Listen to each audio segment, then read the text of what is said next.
magang di Universitas Tadulako.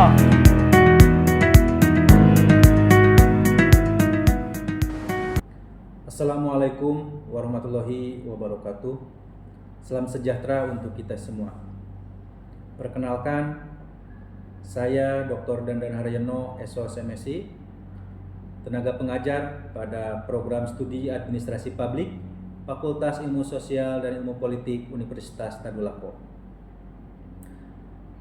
Dalam proses pembelajaran, saya menerapkan pendekatan delivery, interaction, dan assessment.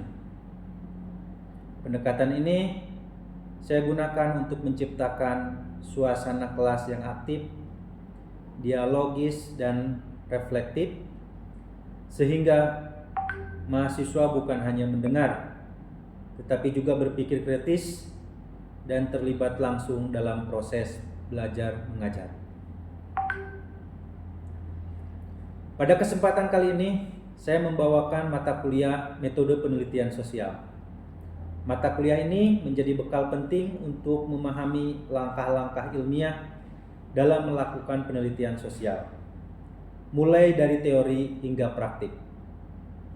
Secara garis besar, materi yang akan dipelajari meliputi asas dan lingkup penelitian ilmu sosial, metode penulisan ilmiah, ragam paradigma dan tipe penelitian, pengertian konsep, teori, dan variabel, teknik pengumpulan data, validitas dan skala pengukuran, serta teknik analisis data, penarikan kesimpulan, rekomendasi, serta penyusunan lampiran dan referensi.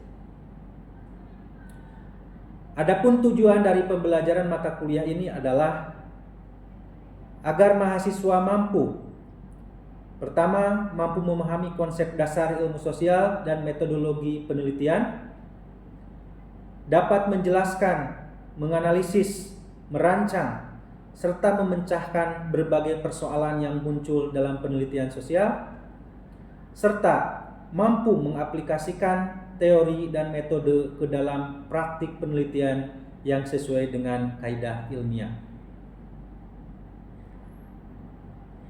Subcapaian pembelajaran secara lebih detail, pembelajaran dan pokok bahasan dalam mata kuliah metode penelitian sosial ini antara lain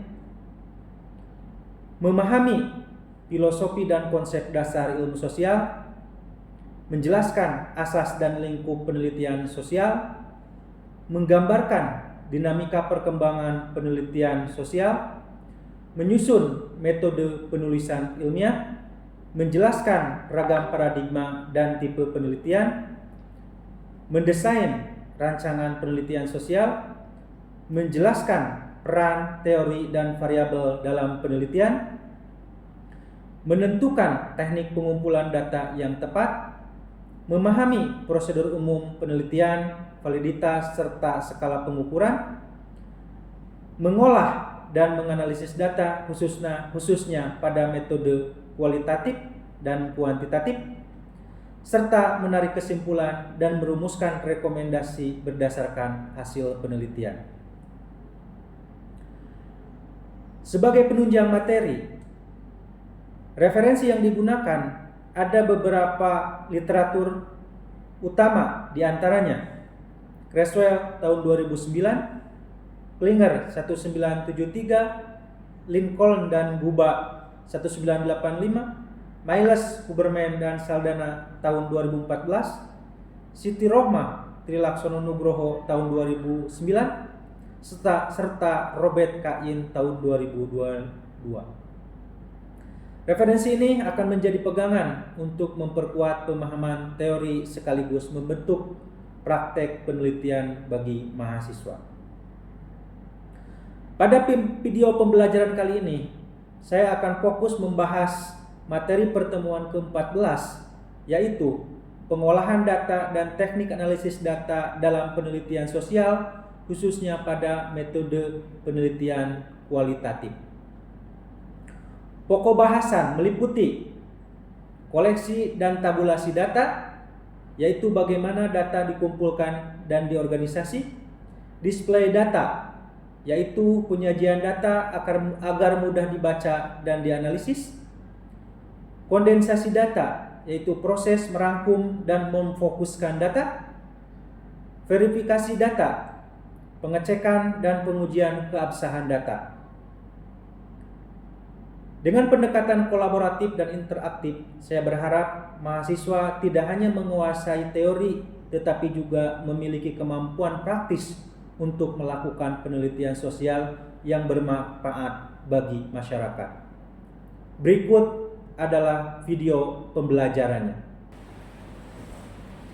Assalamualaikum warahmatullahi wabarakatuh. Waalaikumsalam warahmatullahi wabarakatuh. Selamat pagi semuanya. Pagi. Masih semangat? Oke, terima kasih. Teman-teman yang saya banggakan para mahasiswa, pada kesempatan kali ini selamat datang kembali di mata kuliah Metode Penelitian Sosial. Dalam metode penelitian sosial kita sekarang sudah masuk di pertemuan ke-14. Jadi pertemuan ke-14 ini kita membahas tentang pengolahan data dan analisis data dalam penelitian sosial, terutama dalam penelitian kualitatif. Nah, mudah-mudahan teman-teman bisa paham. Nah, sebelum itu saya review dulu materi yang sudah disampaikan pada pertemuan ke-13. Pada pertemuan ke-13, di dalam penelitian kualitatif itu pertama dimulai dari metode.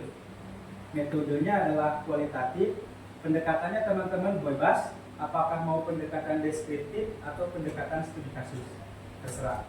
Kemudian kemarin kita juga sudah membahas teknik pengumpulan data, di mana teknik pengumpulan data dalam penelitian kualitatif itu ada yang disebut dengan observasi, kemudian ada yang disebut dengan studi pustaka, ada yang disebut dengan wawancara, ada yang disebut dengan dokumentasi, dan ada juga yang disebut dengan FGD.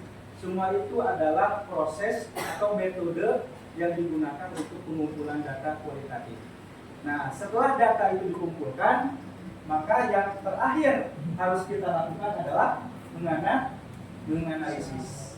Nah, ini adalah hal yang paling penting karena ini adalah ada di dalam skripsi teman-teman nanti, itu terletak di bab 4. Jadi bab 1 pendahuluan, bab 2 kajian pustaka, bab 3 metode, bab 4 hasil dan pembahasan, bab 5 kesimpulan.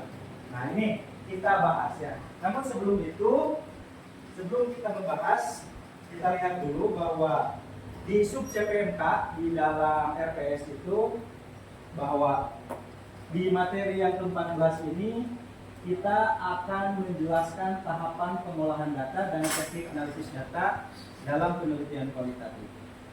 Kemudian yang kedua, saya akan menjelaskan proses koleksi data, tabulasi data, display data, kondensasi data, hingga verifikasi data. Kemudian yang selanjutnya akan menjelaskan tentang cara menganalisis atau relevansi dalam penerapan teknik analisis data tersebut. Nanti kita bahas. Nah, dalam pertemuan ini juga ada beberapa kajian materi yang tadi saya sudah sampaikan. Nah, ada beberapa tujuan dari pembelajaran di pertemuan ke-14 ini. Setelah mempelajari ini, ada beberapa hal yang ingin menjadi tujuan. Yang pertama adalah menjelaskan langkah-langkah pengolahan data kualitatif. Jadi nanti ada langkah-langkahnya. Kemudian mendeskripsikan teknik koleksi data, tabulasi data, display data, kondensasi data, serta verifikasi data. Kemudian yang selanjutnya kita akan coba nanti mempraktikkan penerapan teknik-teknik tersebut, di mana di dalam perkuliahan ini kita ini ada 3 metode. Pertama adalah ceramah, yaitu saya menyampaikan kepada teman-teman. Yang kedua adalah diskusi, tanya jawab. Yang keempat adalah diskusi kelompok. Yang ketiga adalah diskusi kelompok. Nanti setelah pertemuan ini diharapkan teman-teman, seperti yang sudah saya tugaskan sebelumnya, nanti teman-teman agar bisa menganalisis data. Saya sebelumnya sudah memberikan pedoman wawancara dan teman-teman sudah melakukan wawancara di lapangan. Nanti teman-teman hasil wawancara itu didiskusikan di grup kelompok masing-masing dan coba untuk mempraktikkan analisis data ini. Kemudian tentunya yang terakhir adalah teman-teman harus memahami pentingnya keakuratan dan kepekaan peneliti dalam analisis data. Oke, kita lanjut.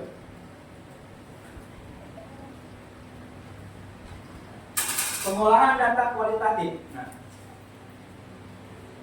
pengolahan data kualitatif itu merupakan proses mengorganisir, mempersiapkan data mentah menjadi data yang siap dianalisis. Kemudian fokusnya itu bukan hanya sekedar menghitung berapa jumlah yang diwawancara, berapa informannya, tetapi kita juga menginterpretasikan maknanya. Jadi apa yang sudah dilakukan teman-teman wawancara itu diinterpretasikan, diterjemahkan, dicari tahu apa maksudnya.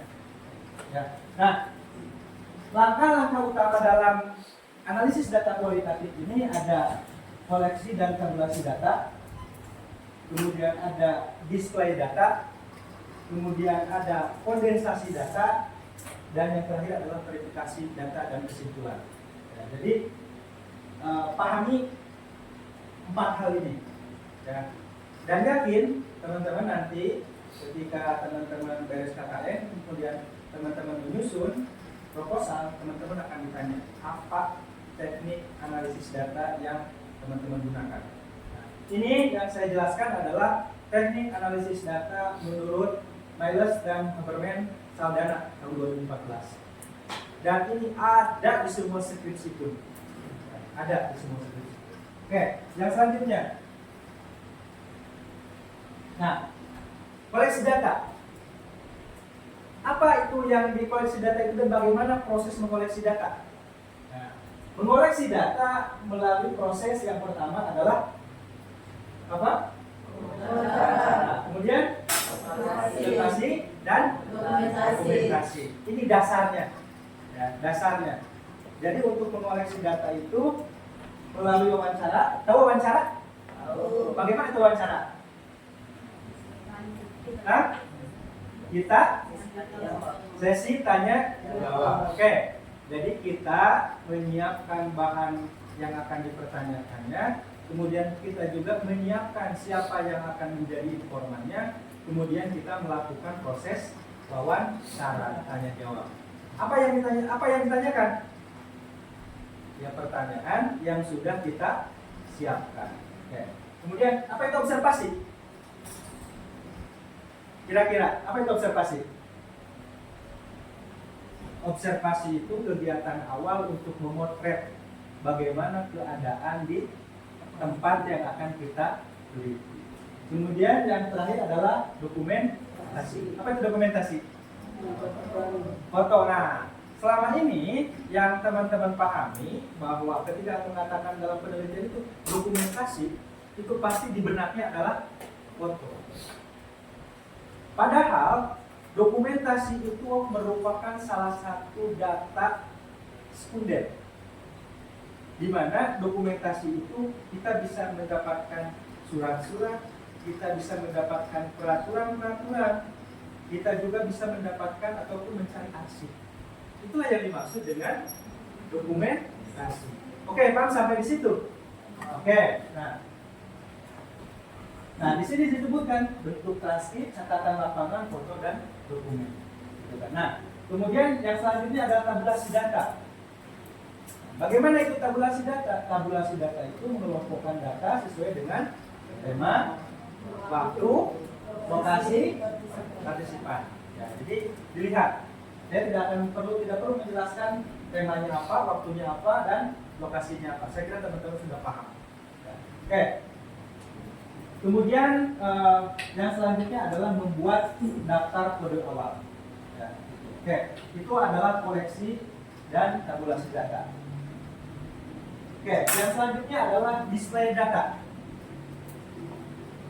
Waktu diperhatikan, display data itu adalah menampilkan data sehingga data tersebut mudah untuk dibaca.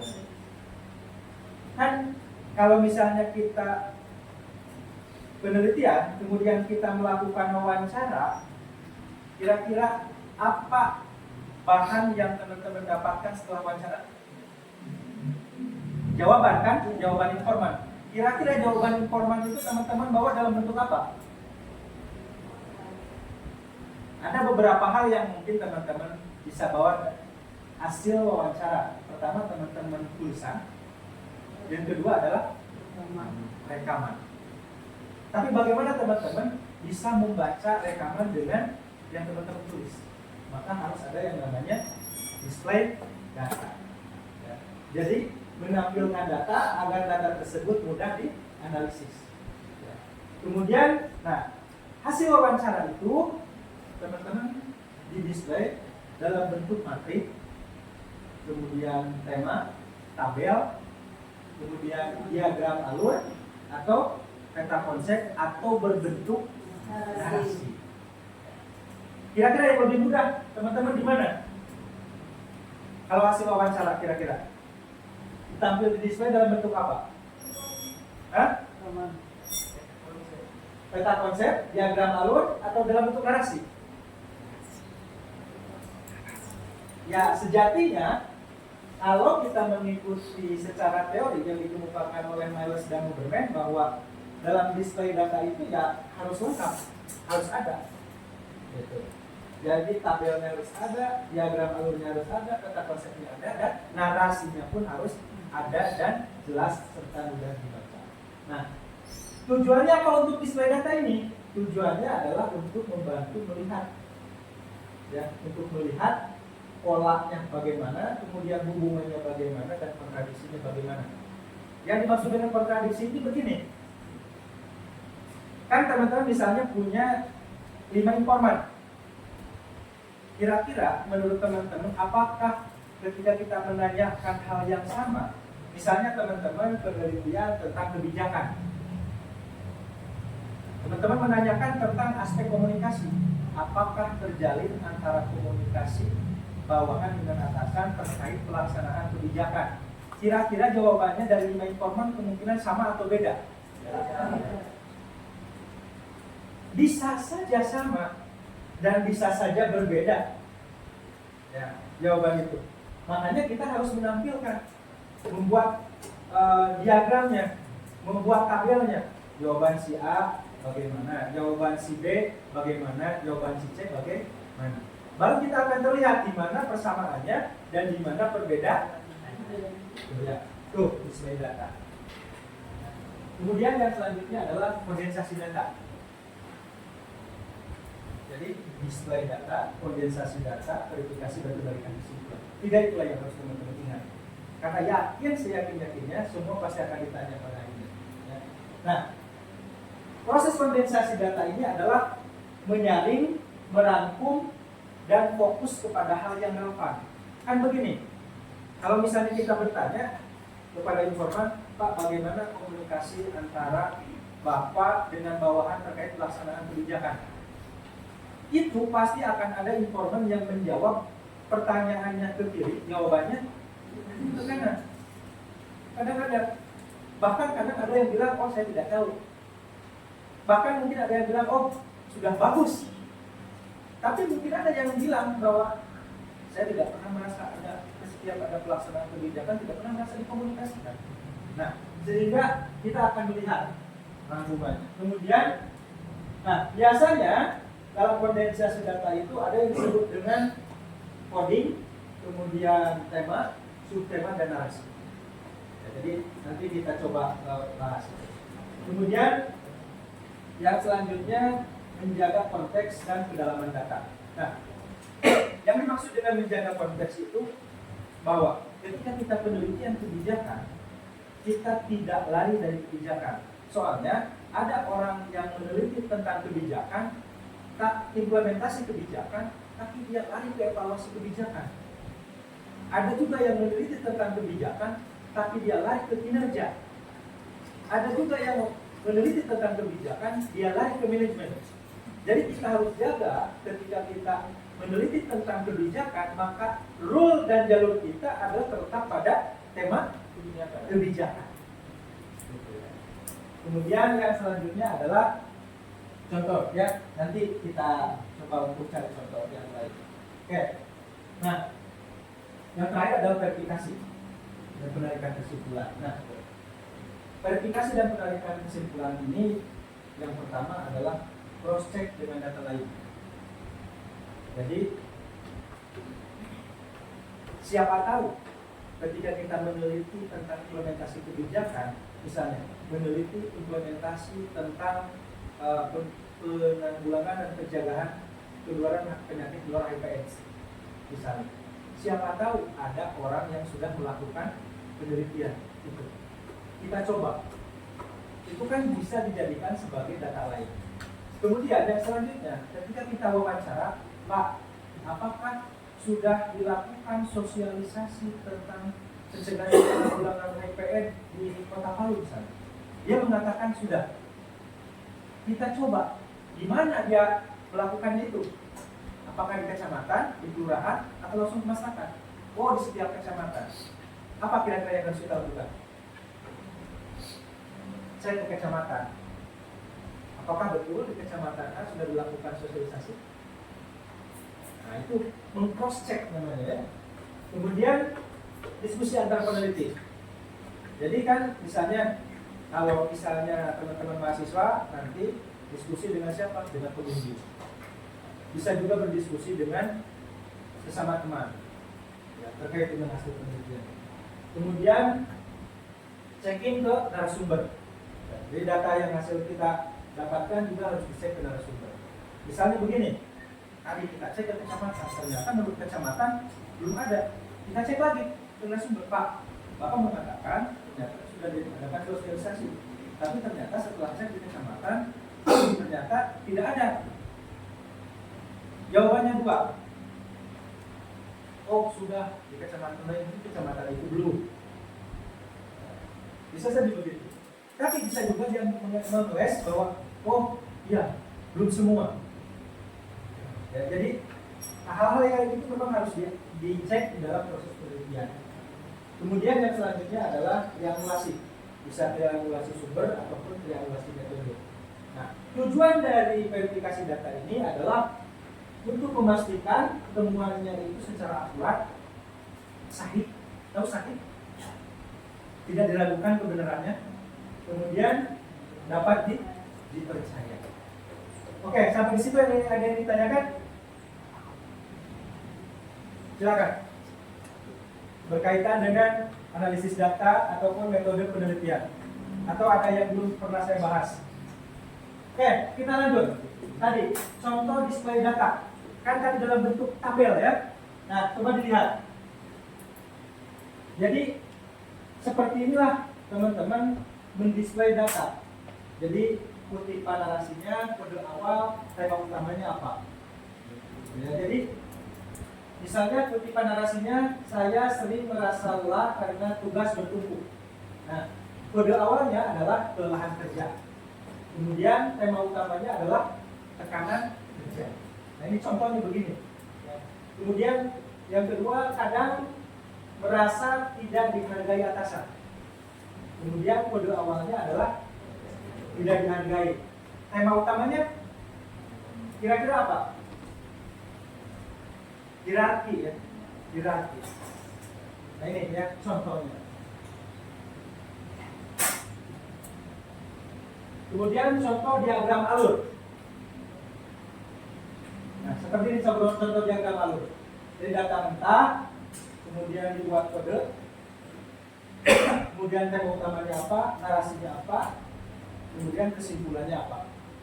Jadi setiap orang bisa melakukan analisis ini, biarpun teman-teman tidak melakukan penelitian, ini merupakan salah satu analisis data yang bisa dipergunakan oleh teman-teman, baik itu dalam hal penelitian maupun dalam penanganan pemecahan kasus atau pemecahan masalah. Oke, sebelum saya lanjut, saya ada game biar teman-teman tidak ngantuk. Oke. Saya punya game. Clue-nya adalah perhatikan saya. Ini apa? Menghapus. Ini apa? Pot. Oke. Ini apa? Cuci mobil. Oke. Saya ulangi. Clue-nya adalah perhatikan saya. Ini apa? Menghapus. Ini pot. Ini cuci mobil. Setuju? Setuju semua? Oke. Ini apa? Ini apa? Clue-nya adalah perhatikan saya. Oke. Ini apa? Hapus. Ini pot. Ini mobil. Clue-nya adalah perhatikan saya. Ini apa? Kunci mobil. Ini apa? Menghapus. Ini apa? Menghapus. Menghapus.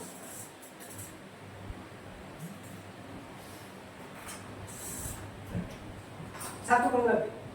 Paham belum? Paham semua? Belum. Oke. Clue-nya adalah perhatikan saya. Oke, ini apa? Menghapus. Ini pot. Ini mobil. Oke. Ini apa? Menghapus. Ini menghapus. Ini menghapus. Ini pot. Ini pot. Ini pot. Oke. Tepuk tangan buat kita semua. Paham? Paham. Kira-kira game itu untuk apa? Hah? Melatih konsentrasi. Oke, kita lanjut sedikit lagi ya. Oke, contoh peta konsep display data ya. Jadi tadi tenaga kerja, kemudian melatih fisik, tugas-tugas, komputeran, kemudian kutipan di bawahnya. Jadi yang jelas ini adalah displaynya, kemudian ini adalah contoh nanti displaynya. Jadi teman-teman mengelompokkan antara kutipan narasinya, hasil wawancaranya apa, kemudian kodenya apa, pendapatannya apa, dan tema utamanya apa. Jadi ada tema-tema tersendiri. Oke. Kemudian yang sampai di situ ada yang ditanyakan?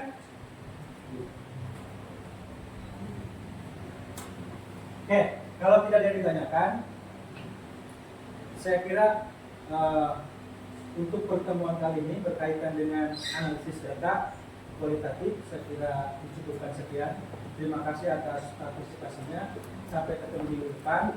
Kemudian ingat bahwa nanti saya akan buat tugas untuk kerja kelompok sesuai dengan apa yang teman-teman wawancarakan, dan nanti saya akan buat instruksinya dan nanti saya akan kirim ke ketua kelas. Setelah itu teman-teman sebarkan dan sesuaikan tugas itu dengan kelompok masing-masing. Kemudian ingat, pertemuan terakhir adalah pertemuan ke-15. Di pertemuan ke-15 kita akan membahas tentang keabsahan data. Dan di keabsahan data itu kita akan membahas temanya itu adalah tentang keabsahan data menggunakan triangulasi. Nah, sebelum bertemu di minggu depan, teman-teman dipersilakan untuk membaca-baca dulu, karena saya sudah menyebarkan diktat kepada teman-teman, silakan untuk dibaca ya, tentang triangulasi. Jadi nanti kita bahas di minggu depan, sekaligus dengan kita membahas tugas.